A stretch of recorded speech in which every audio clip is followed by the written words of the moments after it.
कि मुदा के जो चेयरमैन है कर्नाटक में, मुदा के चेयरमैन ने अभी अभी इस्तीफा दिया है। चंद दिनों पहले सिद्धरमैया साहब जो कर्नाटक के सीएम हैं और हमें लगता है तुरंत इस्तीफा देना चाहिए, उन्होंने भी पेशकश की थी कि जो जमीन उन्हें आवंटित हुई थी मुआवजा के रूप में, उस जमीन को वो वापस करेंगे। तो 1+1 मिलकर 2 होता है। मुदा के चेयरमैन का इस्तीफा और जमीन वापस करने की जो पेशकश सीएम साहब की रही है कर्नाटक में, ये एक बात स्पष्ट करता है कि मुदा स्कैम में सर से पांव तक कांग्रेस पार्टी के वहां के सबसे बड़े नेता सिद्धरमैया जी खुद लिप्त हैं। From head to toe, Siddaramaiah, the chief minister of Karnataka, is embroiled in the मुदा scam. There is no doubt about it. आप सभी जानते हैं कि कल ईडी ने भी एक चार्जशीट फाइल किया है। केवल मुदा के चेयरमैन ने इस्तीफा दिया है ऐसा नहीं हुआ है, ईडी के चार्जशीट का भी इफेक्ट रहा है। ईडी के चार्जशीट में यह दावा किया गया है और सुनकर ही मुझे बड़ा आश्चर्य होता है कि इस प्रकार भी राजनीति होती है कि ये जो कर्नाटक में कर्नाटक महर्षि वाल्मीकि अनुसूचित जनजाति विकास निगम, हमारे अनुसूचित जाति के लोग और अनुसूचित जनजाति के लोगों के लिए, एससी एसटी वेलफेयर के लिए जो फंड है कर्नाटक में, that lies under the aegis of Maharishi Valmiki अनुसूचित जनजाति विकास निगम, उसके फंड में किस प्रकार से उसे डाइवर्ट करके आम चुनाव जो अभी 2024 में हुए थे, उस आम चुनाव में बेल्लारी लोकसभा में लगभग 7 लाख से अधिक लोगों को 200 रुपए करके बांटा गया है।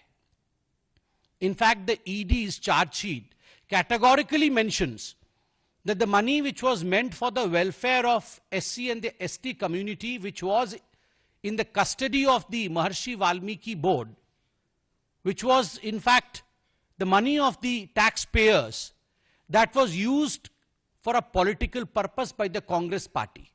कांग्रेस ने 7 लाख वोटर्स को कांग्रेस को वोट देने के लिए 200 रुपए, किसी को 200, किसी को 300, किसी को 400, इस प्रकार से वहां बांटा है। They tried to influence the election of Bellary Lok Sabha seat.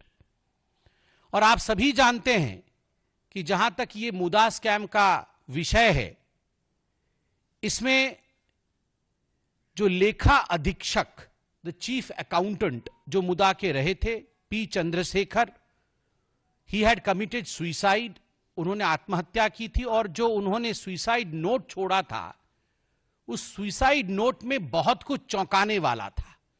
उसमें कैटेगोरिकली लिखा हुआ है कि निगम के बैंक खाते से, महर्षि वाल्मीकि निगम जो है, उस निगम के बैंक खाते से लगभग 187 करोड़ रुपए अनाधिकृत हस्तांतरण, इलीगल शिफ्टिंग हुई है।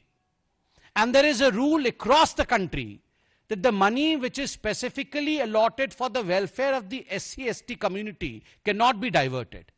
आप बाकी फंड को डाइवर्ट कर सकते हैं, मगर जो SC ST कम्युनिटी के वेलफेयर के लिए जो पैसा है, उस पैसे को कदाचित आप किसी और काम के लिए डाइवर्ट नहीं कर सकते। It is too much of a coincidence, I will say, that Rahul Gandhi goes to America and he declares that हम कभी सत्ता में आएंगे तो हम आरक्षण समाप्त कर सकते हैं। और simultaneously we see that in Karnataka, the money which is meant for the welfare of the SC ST community is diverted and is used for purposes to satisfy the political needs of Congress party's leaders. मुझे तो बोलते हुए भी आश्चर्य लग रहा है और आप सब हैरान परेशान होंगे कि जिस प्रकार की ये नोट सामने आई है, वाल्मीकि, महर्षि वाल्मीकि अनुसूचित जनजाति विकास निगम लिमिटेड के जो पैसों का इस्तेमाल कांग्रेस नेताओं ने न केवल चुनाव में किया, मगर एक लैम्बोर्गिनी गाड़ी भी खरीदी गई है। वन लैम्बोर्गिनी बोलने से केवल अखिलेश यादव याद आते हैं ऐसा नहीं है। लैम्बोर्गिनी, इन सबके आपस में कनेक्शन है। ये इंडिया अलायंस वाले, I don't know what they have with Lamborghini,